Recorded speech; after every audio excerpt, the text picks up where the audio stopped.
Jessica, you are hoping to connect with your late hubby, love Toby. All right, so oh,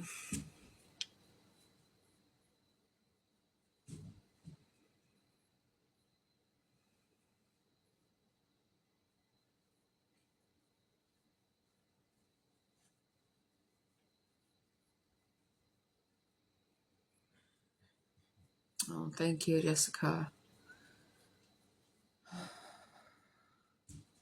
When I call him forward,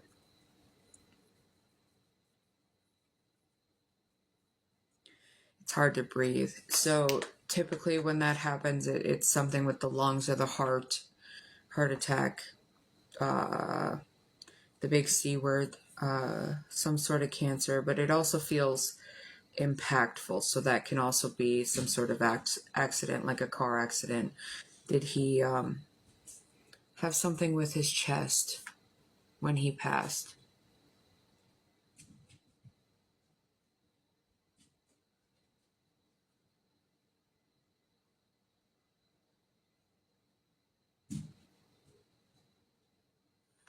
You say his friends pranked him.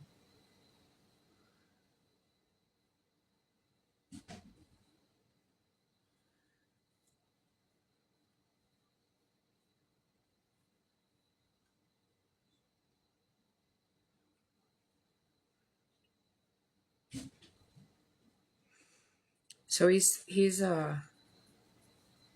were the friends brothers? He's talking about two sons.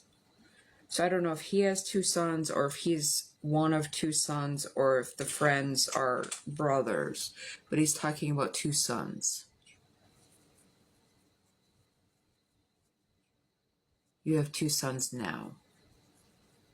Okay.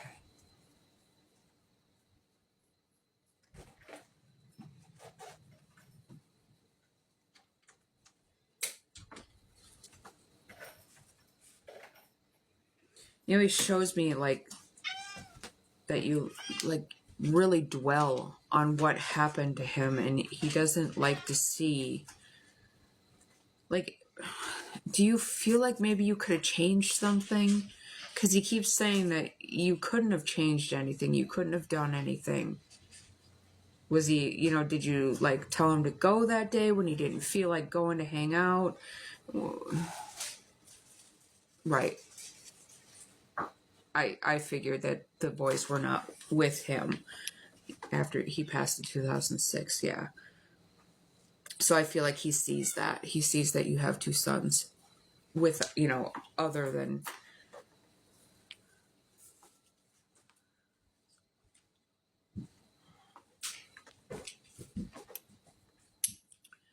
But do you feel, like I said, like you could have maybe done something that day to change what happened? Because he says you couldn't have. There's no way you could have.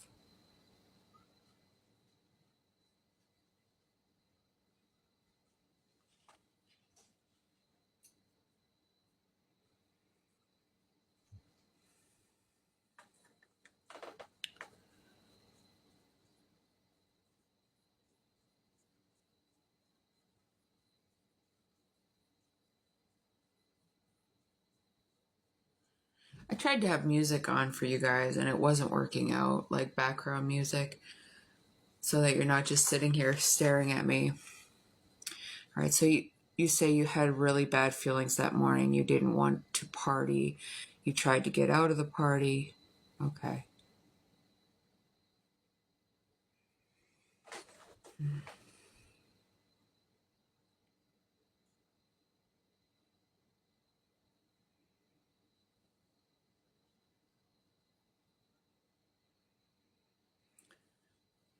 Was there water involved? Right. Yeah, I can definitely pick that up, that you feel things before they happen. It's definitely a curse feeling where you have these feelings and you just know something bad's going to happen and you just don't know what it is. And then once something happens, you're like, well, I wish I would have known exactly what was going to happen. I could have done something. So yeah, I get it. Like with me, every time somebody who's passed away from me or passed away close to me, I have to remember to turn my notifications off too, because you can hear those in the video. Anyways, every time somebody passes away that's close to me, even if they're not super close, like acquaintances, I have, it's like obsessive thoughts about them in the weeks and days beforehand. And I'm like, okay, why am I thinking of this person? And it doesn't always come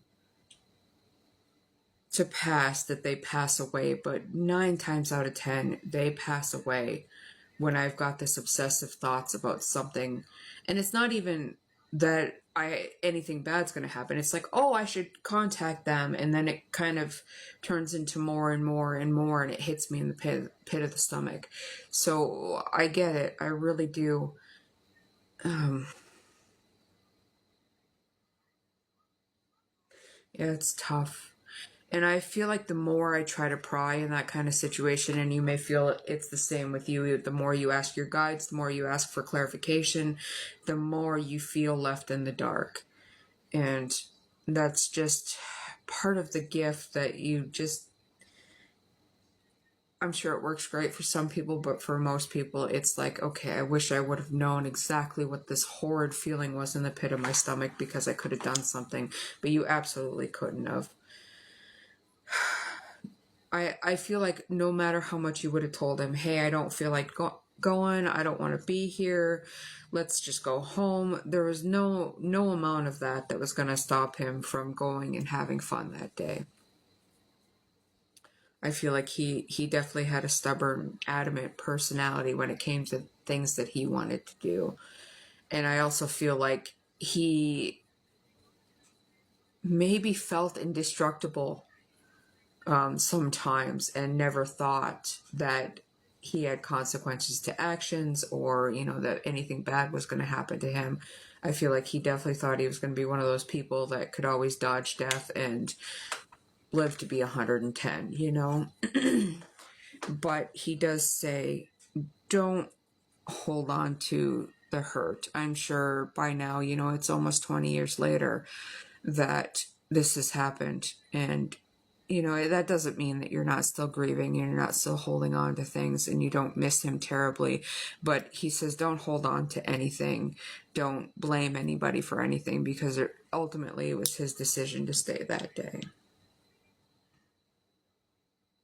Yeah, you say, yeah, he did feel indestructible. He totaled so many cars without a scratch. Yeah, that's what he's showing me. He's like, I was Superman. I always thought I was Superman, and then some dumb prank and I was gone. And I feel like that's why I asked about water, because it really feels like I can't breathe and I'm gasping for air, and I just can't get it. And I feel that fluid filling my lungs.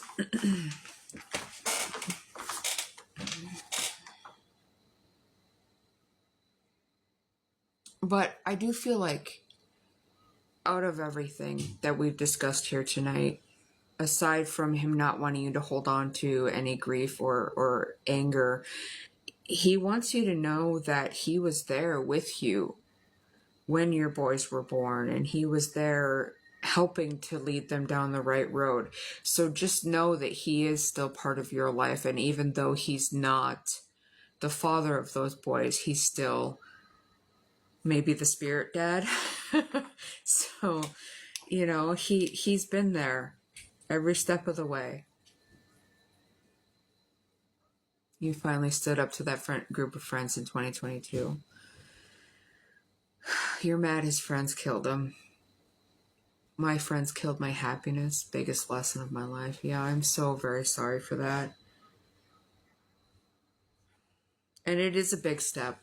It's a huge step that you were able to stand up and, you know, speak your mind and tell them what you thought and how you felt. And I'm sure it helped. Sure, it felt horrible afterwards that you thought, okay, you know, it didn't help the way I thought it did, but eventually down the line it did, and I'm sure it feels a lot better now. Oh, well, Jessica, thank you so much for allowing me to connect to your loved one for you. He's gonna stick around in your life and make sure that things go right.